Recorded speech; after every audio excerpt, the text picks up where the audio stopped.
पवारसाहेब, आपलं पुन्हा स्वागत. पहिल्या भागामध्ये आपण अनेक विषयांवर मोकळेपणानं आपली मतं मांडली.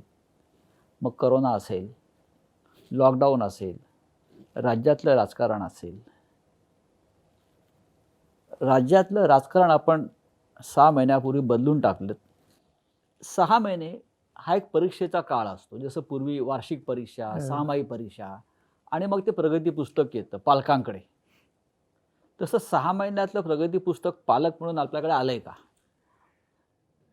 असं आहे की ही जी परीक्षा आता झाली ती संपूर्ण परीक्षा झाली असं मला वाटत नाही. बरं. म्हणजे त्या परीक्षेमधला अजूनही प्रॅक्टिकलचा भाग बाकी आहे. बरं. रिटन तो महत्त्वाचा आहे. रिटन झालेली आहे, पण रिटनमधला परफॉर्मन्सवरनं प्रॅक्टिकलमध्ये सुद्धा ते यशस्वी होतील असा आता ट्रेंड दिसतो आहे. त्यामुळे त्या 6 महिन्याच्या कालखंडाच्या संबंधी लगेचच पूर्ण निष्कर्ष काढणं योग्य नाही, पण त्याच्यावर संधी नाही असंही म्हणणं योग्य नाही. बरं. माझं आता हे जर तुम्ही राज्याच्या विचाराशी सुचवत असाल होय. तर राज्याच्या विचाराच्या दृष्टीने ह्या 6 महिन्यात याच्यात परीक्षेमध्ये विद्यार्थी संपूर्ण पास झालेला आहे आणि तो पुढची परीक्षा पुढचे पेपर सुद्धा सहजपणाने पुढे म्हणजे करेल. आपण मुख्यमंत्र्यांविषयी सांगताय. मुख्यमंत्री शेवटी राज्य प्रमुख हा महत्त्वाचा असतो, त्याच्या खालची टीम काम करते. आज राज्यासमोर अनेक प्रश्नांचा डोंगर आहे. विशेषतः जर आपण मगाशी म्हणाला की करोना नसतं किंवा लॉकडाऊनचं संकट नसतं तर राज्य अधिक 6 महिन्यात आपण पुढे नेलं असतं. या सरकारनं राज्य अधिक पुढे नेलं असतं. तुमचा इतका वर्षाचा अनुभव आहे, आपण हे राज्य चालवलेलं आहे. आज राज्यासमोर सगळ्यात मोठं संकट कोणतं आहे? करोना, लॉकडाऊन आहेच, पण तरीसुद्धा या सगळ्यातून निर्माण झालेलं संकट तुम्हाला कोणतं गंभीर वाटतं आहे? एकंदर अर्थव्यवस्था ती रिवाय करणं बरं. हे मला फार मोठं चॅलेंज वाटतं. कारण या अर्थव्यवस्थेचा, करोनाचा किंवा सगळ्या गोष्टीचा परिणाम आपल्याला काय दिसतं? आता समजा शेती अर्थव्यवस्था महत्त्वाची आहे. शेती आणि त्याचं उत्पादन आणि त्याचा बाकीचा व्यवहार चालू आहेत, चालू नाहीत असं नाही, पण मार्केट नाही. मार्केट नसल्यामुळे सुरुवातीचे काही दिवस शेतकऱ्यांनी पिकवलेलं पुढे जाऊन करायचं काय हा प्रश्न त्याच्यापुढे आला आणि त्याच्या किमतीचे प्रश्न आले. त्याच्यावर सबंध शेती अर्थव्यवस्था संकटात होती. जोडधंदे जे शेतीचे दुधासारखे किंवा ह्याच्यामध्ये त्याचं सप्लाय करणंच बंद झाल्यासारखी स्थिती झाली, साधनच नव्हती. या सगळ्या गोष्टीचा त्या अर्थव्यवस्थेवर परिणाम आहे. दुसरं महत्त्वाचा भाग आहे महाराष्ट्राचं वैशिष्ट्य कारखानदारी, इंडस्ट्रियलायझेशन. महिने कारखाने बंद, कामगाराला काम करायला संधी नाही. एक त्या कारखानदारी ती संकटात गेली, ती आर्थिकदृष्ट्या अतिशय अडचणीत आली आणि तिथं काम करणारा माणूस आहे. काही कारखानदारांनी आता बजाज ऑटोसारख्या किंवा त्यांनी त्याचं वेतन दिलं, पण तेही आता या विचाराशी आले तर आपण किती दिवस वेतन देऊ शकू. आणि ज्या ठिकाणी वेतन देण्याची कुवतच नव्हती त्या ठिकाणच्या त्या कामगाराच्या, कष्टकऱ्याचा प्रपंच चालवायचा कसा, त्याचं घर चालवायचं कसं, हे लक्ष प्रश्न घरातून निर्माण झालेले आपण पाहिलेले आहेत. हा दुसरा. तिसरा व्यापार. महाराष्ट्र व्यापारातलं किंवा मुंबई हे एक महत्त्वाचं सेंटर आहे. आज मुंबई शहर एकेकाळचं कापड गिरण्या ते वेगवेगळ्या इंडस्ट्रीचं शहर आता राहिलेलं नाही. आता त्या गिरण्या आणि हे व्यवहार सगळे विकेंद्रित स्वरूपात बाजूला गेले. आज मुंबई शहर हे फायनान्शियल सेंटर झालेलं आहे देशाचं. ही नगरी ही फायनान्स आणि दुसऱ्या कम्युनिकेशनची टेक्नॉलॉजी वगैरे या सगळ्या क्षेत्रात पुढे गेलेली. ते सगळे व्यवहारच बंद झाले. पण फायनान्शियल सेंटर गुजरातला हलवलं आहे. ते वेगळं, ते दुसरं करोनाचं संकट आहे.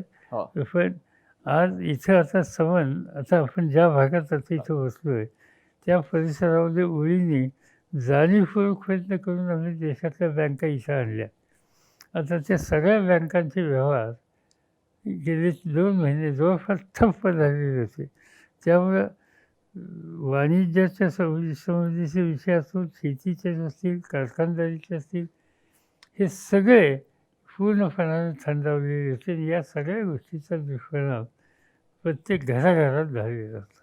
पण अशा वेळेला हा सगळा वर्ग जो असतो पीडित, हा आशेनं सरकारकडे बघतो.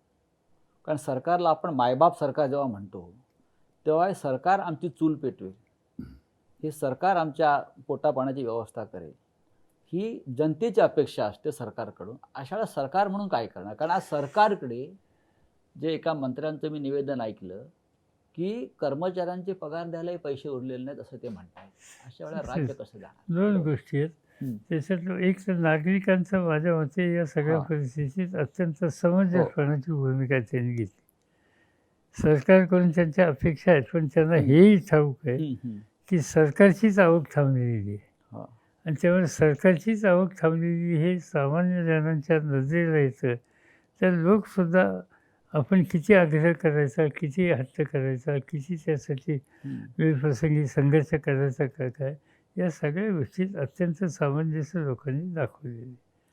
आता दुसरी गोष्ट ही खरी आहे की उत्पन्नच घटलं.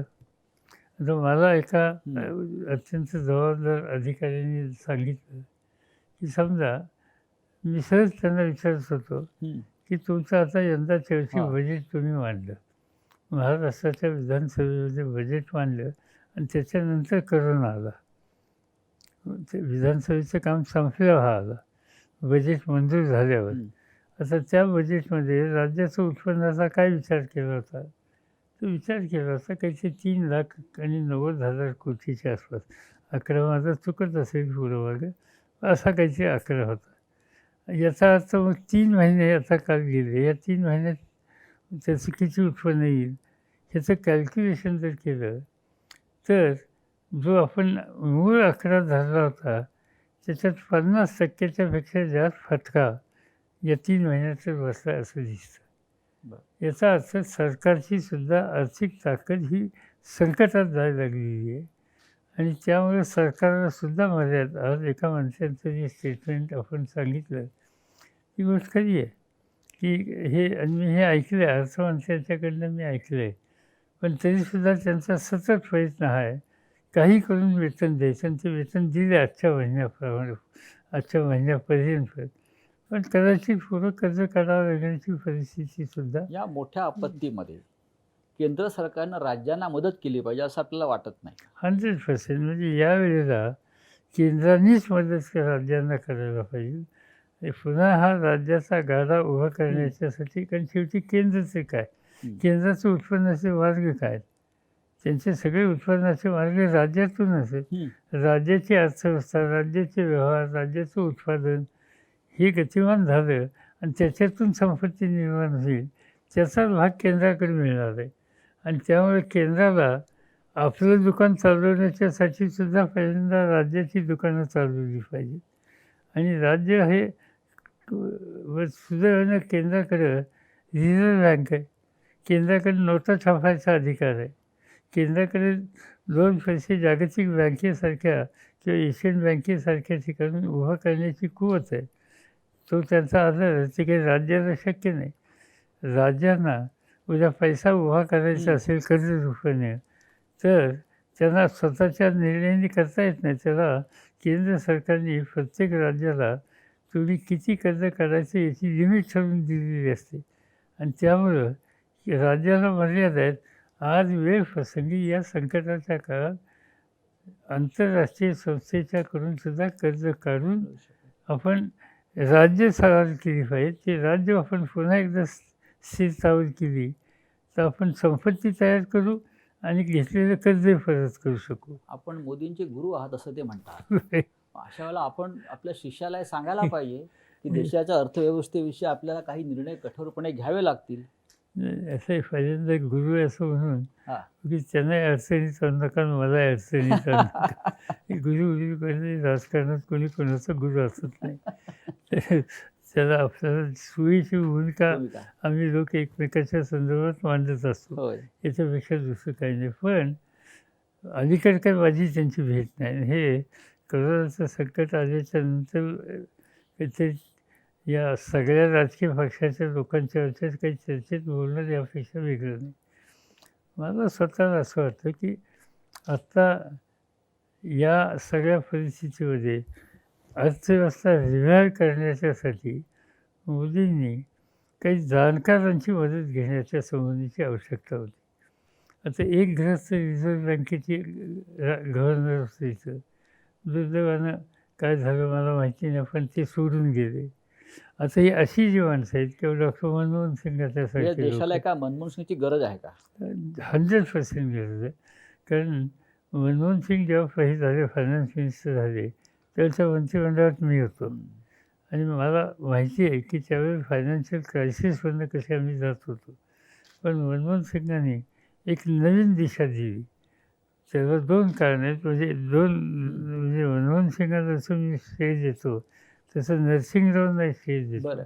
आणि या दोघांनी नेहमीच्या चौकटीचा रस्ता बदलून वेगळ्या वळणावर गाडी नेली आणि सवन अर्थव्यवस्था सावरली. आज त्याची आवश्यकता होती आणि तशा प्रकारच्या लोकांची मदत घेऊन मोदी साहेबांनी पावलं टाकायच्या दृष्टीनं काळजी घ्यावी आणि त्या सगळ्या गोष्टीला माझी खात्री आहे जे सहकार्य करेल. आपण राष्ट्रीय स्तरावरचे खूप महत्त्वाचे नेते आहात आणि देशभरातल्या अनेक राष्ट्रीय प्रश्नावरती आपण मतं व्यक्त करता, आपला सल्ला घेतला जातो. आपण जे बोलता त्याला एक महत्त्व प्राप्त आहे. मग प्रधानमंत्री असतील किंवा गृहमंत्री असतील, अर्थमंत्री असतील किंवा विरोधी पक्षातले इतर नेते असतील, हे सतत आपल्या संपर्कात असतात, आपण त्यांच्या संपर्कात असता. पण हे जे संकट आता आपल्याला दिसतं आहे या देशातलं आणि महाराष्ट्रातलं, ते दूर करण्यामध्ये कुठे समन्वयाची तुम्हाला कमतरता दिसते आहे का? मला असं दिसतं की म्हणजे जरूर प्राईम मिनिस्टरने 1-2दा लोकांशी बोलणी केली इतर पक्षाच्या. पण या संकटाची व्याप्ती स्वरूप एवढं मोठं आहे की ते कुठल्यातरी एका पक्षाने एका विचाराने हे सगळं आपण सोडू शकू ही भूमिका घेऊन चालणार नाही. यावेळेला ज्यांची मदत होणं शक्य आहे, उपयुक्त आहे, त्या सगळ्यांना बरोबर घ्यायच्या संबंधीचा प्रयत्न केला पाहिजे. आज मोदी साहेबांचा जो सेटअप आहे त्या सेटअपमध्ये आज अनेक सहकारी असे आहेत की या अशा प्रकारच्या कामामध्ये एक अनुभव त्यांना नाही, आम्हालाही कोणाला नाही, कारण असं संकट आपण पाहिलंच नव्हतं. पण या संकटाला मात करण्याच्यासाठी ज्या प्रकारची पावलं टाकायला सगळ्यांची साथ घेतली पाहिजे त्याची आम्हाला कमतरता दिसते. तुम्ही अर्थमंत्र्यांशी आयुष्यात कधी चर्चा केली का? देशाच्या अर्थमंत्र्यांशी? माझी कधी भेटही झाली नाही, एकदाही भेट झाली नाही, कधी म्हणजे असं बोलणंही झालेलं नाही.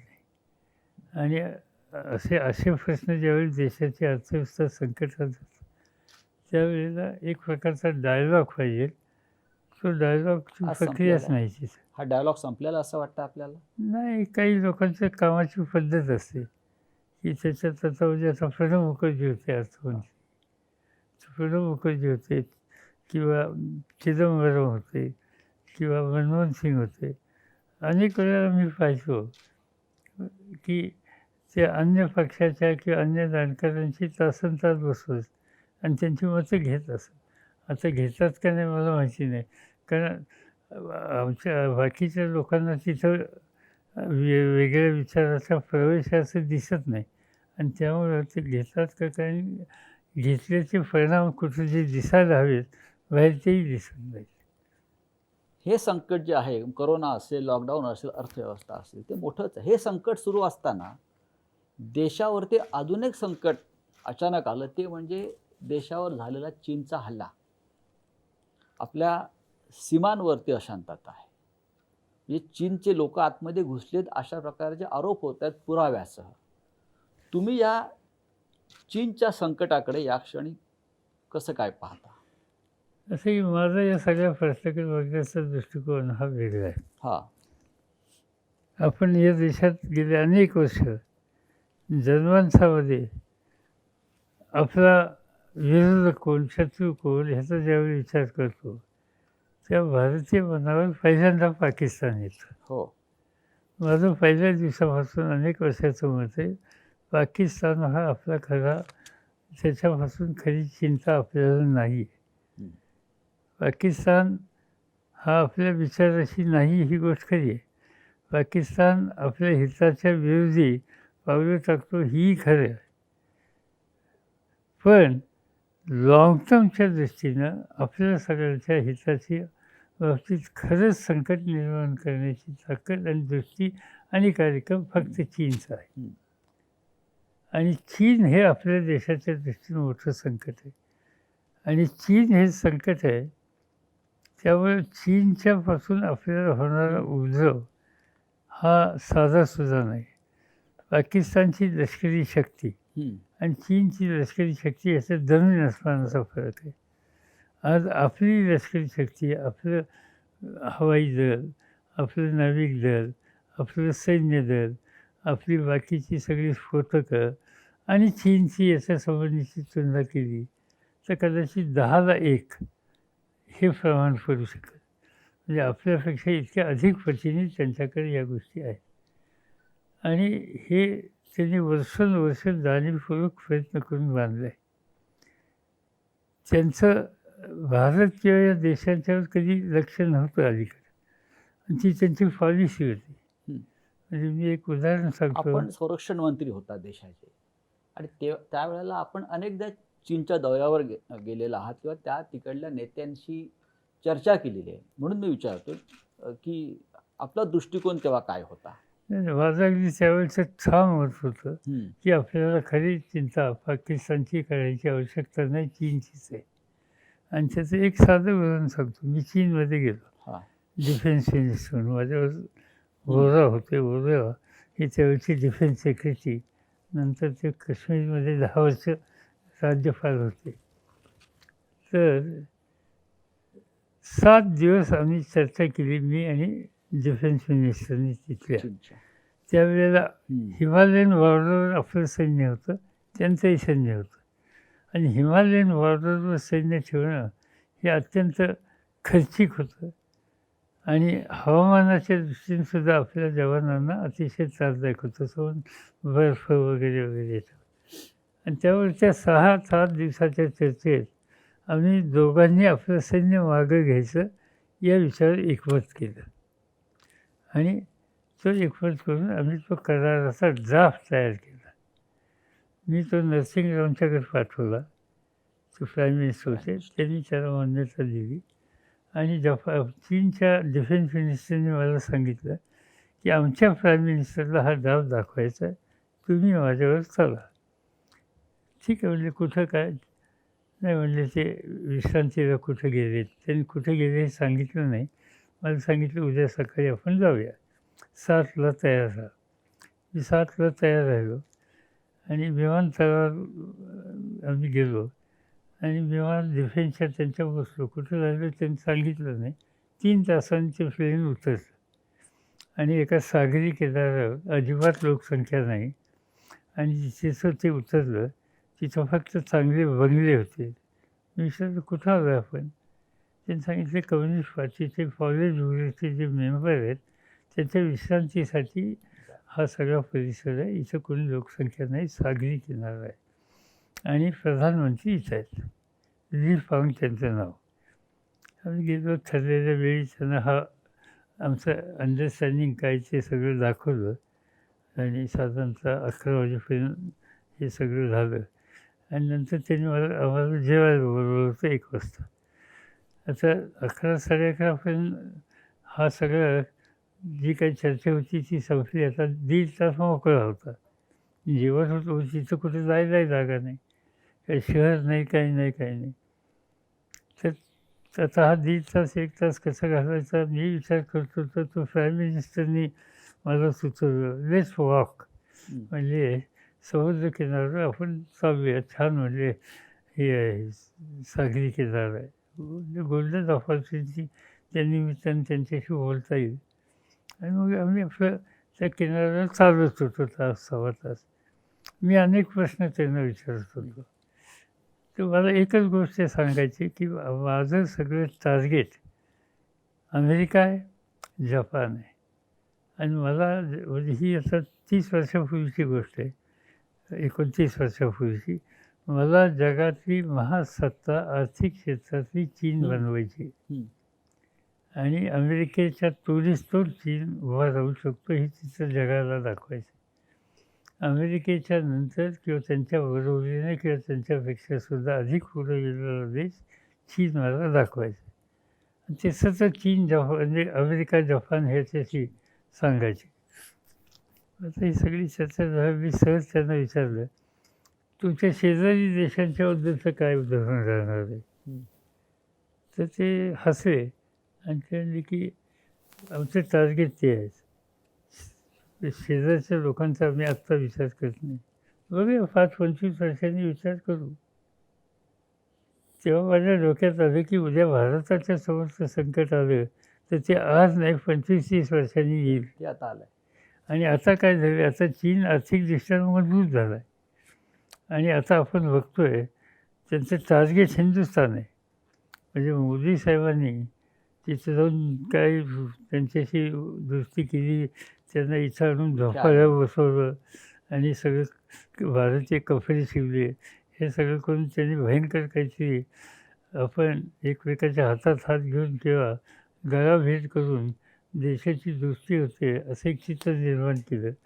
पण ही गळाभेट ठीक आहे, शेखान ठीक आहे, पण यांनी सगळेच प्रश्न सुटत नसतात हे आता आपल्या लक्षात आले. चीन आणि पाकिस्तानचा जेव्हा जेव्हा प्रश्न येतो तेव्हा सतत या सरकारकडून इंदिरा गांधी आणि पंडित नेहरू हे दोषी आहेत त्या प्रश्नांना. त्याच्या आधी मी सांगतो, त्याच्या आधी आज काय केलं चीनने भारताचं चित्र जर बघितलं, एका बाजूने आता काय ते आपण बघितलं परवाच.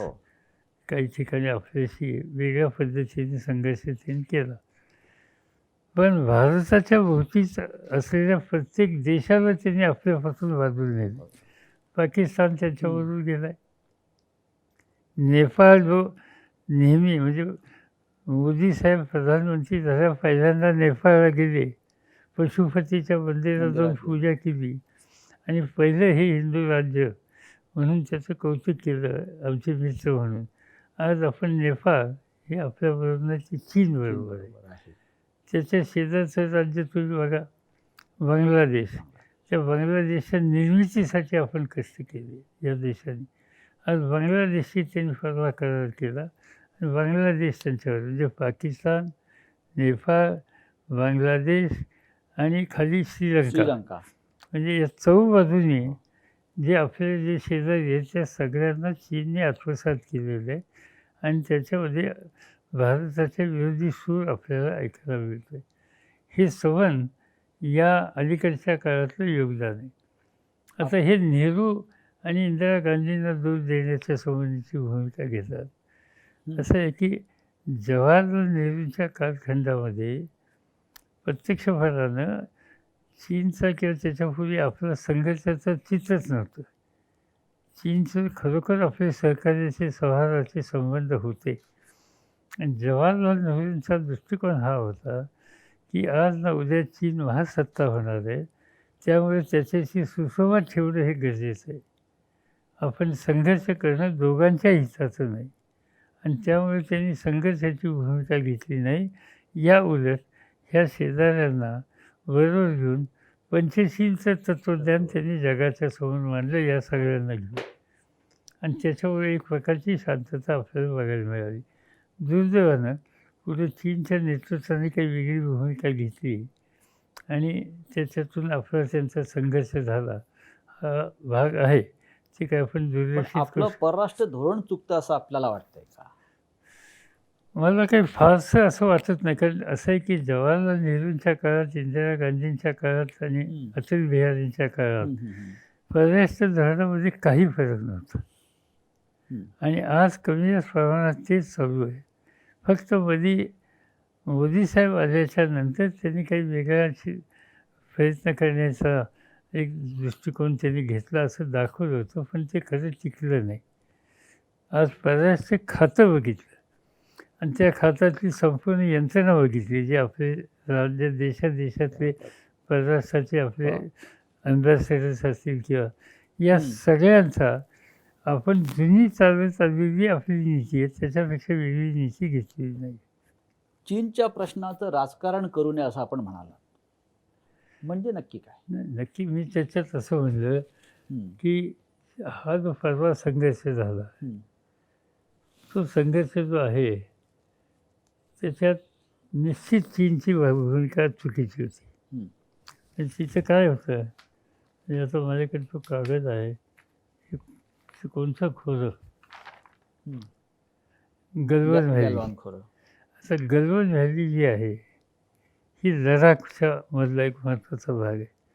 लडाख हा आपल्या दृष्टीने अत्यंत महत्त्वाचा भाग आहे आणि लडाख हा कधी भारताला चिंता व्यक्त करणारा भाग नव्हता. तिथं जे लोक आहेत ते बुद्धिस्ट विचाराचे, शांतताप्रिय आहेत आणि भारताच्या बद्दल सर्व भारतीयांच्याबद्दल आस्था असलेली अशा प्रकारची. हं, त्या सर्व परिसराला आपला भाग येतो. तिथं कधी असा वाद आलेला नव्हता. हं. शेजारी तिथं चीन आहे. 1993 साली ज्यावेळी मी गेलो होतो चीनला, त्यावेळेला आम्ही चीनशी करार केला. हं. म्हणजे आम्ही तो ड्राफ्ट केला. मगाशी मी सांगितलं ना, तो हो. आमच्या चर्चेचा मसुदा. त्याच्यानंतर सही केली नरसिंगरावनी स्वतः तिथे जाऊन. हं, तो मसुदा काय होता? तो मसुदा असा होता की लडाख आणि या सगळ्या परिसरामध्ये आपल्यामध्ये संघर्ष नको आणि उद्या एखाद दुसऱ्या प्रश्नावरून मतभेद झाला तर त्या ठिकाणी दोन्ही देशांनी बुलेट वापरायची नाही, नाही. बंदुकीचा वापर करायचा नाही. तुम्ही बघितलं परवा त्या रस्त्यामध्ये हो. वाद झाला तर बंदूक नाही वापरली, नाही वापरली. धक्काबुक्की केली त्याच्यामध्ये. अवजारं वापरली. हा नंतर नंतर. सेकंड राऊंडला, पहिल्यांदा नव्हती. हं, आणि ते अवजाराचं काय होती, स्टिक वापरले त्याला त्यांनी खेळे बसवले किंवा आणखीन काय झालं, पण फायरिंग नाही झालं. कारण त्यावेळेचा तो करार होता 93 सालचा.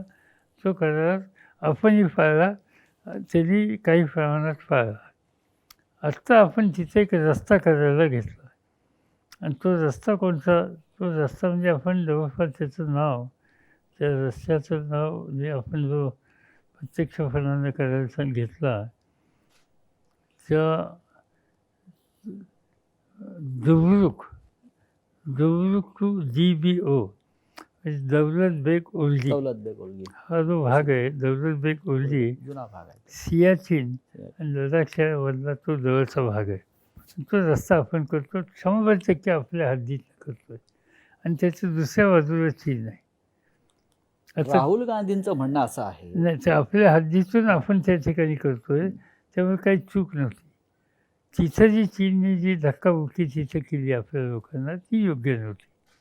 आता आज जे बोललं जातं, म्हणजे माझं स्वच्छ मत असं आहे की हा जो प्रश्न आहे, हा प्रश्न आपण लष्करी शक्तीनं सोडू शकत नाही. हं, हा प्रश्न आपल्याला डिप्लोमॅटिक चॅनलनी सोडवला पाहिजे. आणि त्यामुळं हे जे सांगितलं जातं सारखं की सैन्य आहे, सैन्य आणलं, तुम्ही काय करताय, सैन्य आपण वापरलं पाहिजे. ठीक आहे, सैन्य आपल्याला नेता येईल. आपले नरवण्यांचे स्टेटमेंट मी बघितलं आणि काही लोकांची, म्हणजे वेळ आली तर ते करू, त्याची काय किंमत द्यायची असेल ते देऊ. पण आज त्या लष्करी शक्तीनं हा प्रश्न आत्ता सोडवण्याची परिस्थिती नाही. पण चीन आतमध्ये घुसला आणि आपली जमीन ताब्यात घेतल्याचा आरोप होतोय. ती जमीन आज नाही कधी ताब्यात घेतलेली. हां. आज त्यांनी जी जमीन ताब्यात घेतलेली आहे हं, हं. ती आता ती बघा जवळपास 45,000 स्क्वेअर किलोमीटर हं, हं. इन अक्साई चीन, तिथं ती जमीन घेतलेली आहे. आणि त्याच्यानंतर शार्ग्याम व्हॅली म्हणून एक भाग आहे. शार्ग्याम व्हॅलीमध्ये 5,000 स्क्वेअर किलोमीटर चायनाने ही घेतलेली, ही आज नाही घेतलेली. हं, हं. ही घेतलेली आहे जवाहरलाल नेहरूंच्या त्या कालखंडामध्ये. त्यामुळे ते राहुल गांधी सांगतात त्यांनी आक्रमण केलेली जमीन घेतलेली खरं आहे, पण त्याला झाली 50 वर्ष, त्याच्यापेक्षा अधिक वर्षाचा तो आपला संघर्ष आहेच. हं. आपण नेहमी तो आंतरराष्ट्रीय पातळीवर सांगतोच की हे तुम्हाला प्रश्न सोडवावे लागतील, पण त्याचा ताबा त्यांच्याकडे, त्यांनी त्या ठिकाणी लष्करीची केंद्र जबरदस्त उभी केली. आता ही 45,000 स्क्वेअर मीटरची घेतलेली जागा 50-60 वर्षाच्या पूर्वी आपण एका दिवसात किंवा लगेच हे सरकार बदलण्याचं आणू शकतो. हे काय म्हणजे व्यवहार्य वाटत नाही. आज त्या दृष्टीनं प्रयत्न केला पाहिजे, पण तो प्रयत्न निगोसिएशननी जगातल्या अन्य देशांच्या मार्फत चीनवर प्रेशर आणून हा प्रश्न सोडवला पाहिजे. 20 जवानांची हत्या जी आहे आपल्या, ती आपल्या हद्दीत घुसून चीनने केले, हा चिंतेचा विषय आहे. असं की ते केलं तर त्याच्याबद्दल निश्चित आपल्याला कडक भूमिका घ्यावी लागणार आहे. आणि ती भूमिका आपण त्याच्या वेळच्या वेळीच घेण्याची आवश्यकता असते. ती यापूर्वीसुद्धा घ्यायला कदाचित विलंब लावला का काय फारच माहिती. मी जे म्हणतो की ह्याच्यात राजकारण आणू नका, त्याचं कारण एकच आहे की हा प्रश्न इतका गंभीर आहे आणि उद्या आपण सांगितलं काही नाही, ठोस पाठवा, आपण हल्ले करू शकतो. पण त्या हल्ल्याला जे उत्तर दिलं जाईल आणि त्याची किंमत जी समान देशाला द्यायला लागेल, ती सुद्धा दुर्लक्षित करू नये. आणि त्यामुळं हल्ला वेळप्रसंगी आला तर त्याचा विचार करता येईल, पण हल्ला करण्याच्या ऐवजी निगोसिएशनच्या माध्यमातून डिप्लोमॅटिक चॅनलनी जगातल्या अन्य देशाचं प्रेशर त्याच्या आणून युनायटेड नेशनसारख्या संस्थांचा दबाव आणून जर ह्याच्यातनं काही मार्ग निघत असेल तर तो प्रयत्न पहिल्यांदा करणं शहाणपणाचं.